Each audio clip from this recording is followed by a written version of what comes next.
It's a sloppy slobber knocker here, meat, and I want to know where you're going because Martin Buday, aka Buday the Baddies, is taking on the prototype. Jake Collier used to be a welterweight, now is a maxed out heavyweight who, I gotta be honest with you, meat, he didn't look that great in that most recent fight. And he started off strong. It seemed like he was going to get that finish early and often, but then he kind of gassed out, and then Huggy Beast Boy Chris Barnett was ultimately able to get that finish over him in the second round in a fight that Chris Barnett even missed the heavyweight limit. So discouraging stuff from Collier, but I was bullish on him going into that fight because he, I thought, and I think most people agree, won that fight against Arlovsky.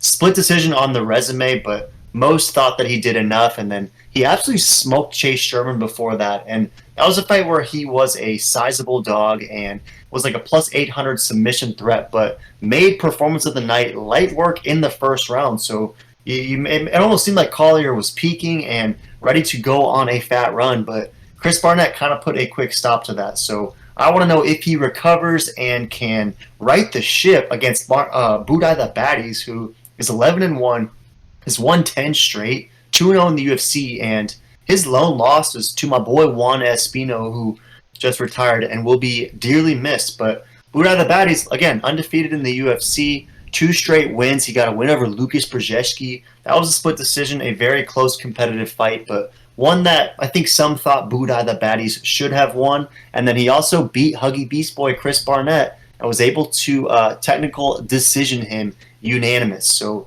easy work for Buday the Baddies in that one. So what are your thoughts? Does the fact that Buday the Baddies easily took out Huggy Beast Boy Chris Barnett worry you and make it seem like he's going to take out the prototype as well? Or is Jake Collier coming to show Buday the Baddies that there are levels to this game and he is not quite on Collier's level? Who are you taking?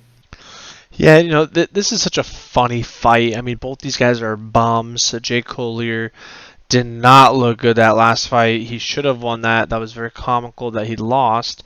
And the baddie, the fake, Buday the baddie, the dude's just, I don't know. There's not really too many things where I could really hype these guys up about. Jake has had some great performance like Arlovsky, but it's just been declining ever since. So I gotta go with Baddie, I guess, on this one. I mean, he's on a great fight win streak, and I'm a big guy in momentum, and when the momentum is there, he should still keep riding this ship. So I think he's gonna get it done. How it's gonna get done, I don't know. Probably a decision, even though these guys both should knock each other out in the first round, but they're both bums, so most likely it will go decision. But yeah, not the most exciting heavyweight fight, but should be entertaining and funny. That's for sure. Entertaining and funny for sure. Hopefully it delivers. I hope it's not just like a snooze bro Tafa snooze fest, and it does deliver some sloppy funny moments for sure. And if we look at Tapology, it's a pick'em in Vegas. Essentially, Buday the Baddies is a slight favorite in some books, but it is not a pick'em on Tapology. 87% is riding the Buday the Baddies hype. A lot of Brown for a KO, a lot of decision. Only 13% is rolling with the prototype. What do you make of the Tapology odds, and do you anticipate this fight? Do you anticipate this fight being close, or just absolutely one-sided, like Tapology is suggesting? Yeah, I think this is going to be a close fight. Like I said, both these guys are kind of bums. Very surprised to see Tapology saying Collier's going to get smoked, because it wouldn't surprise me if the prototype smokes this guy. Both of them are on the same level of bummish. I think loser of this goes to BKFC.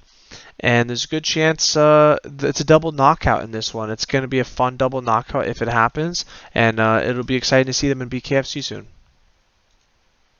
Yeah, I buy that. You wonder what the UFC ceiling is for either of these guys, but hey, Buday the Baddies keeps picking up W, so maybe the dude is future champ. Probably not, however. But either way, I don't know. I got to roll with the prototype, Jake Collier. I know he did not deliver in that last fight, but I have not seen enough from Buday the Baddies to convince me that he can take out a guy even to the caliber of Jake Collier. And I don't think Jake Collier is the worst heavyweight, but I also don't think he's anywhere near the top. And I kind of feel the same way about Buday the Baddies. So I anticipate Collier coming back hungry, rejuvenated, and I like him to maybe get a submission in this one similar to how he did over the Vanilla Gorilla.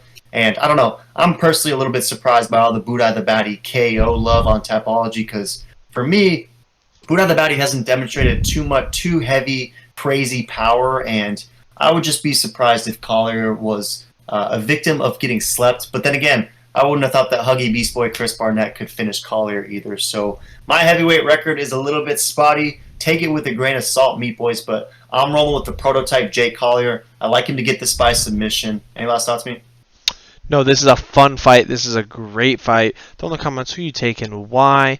And make sure to smash me, subscribe. Check out the other videos. Yo!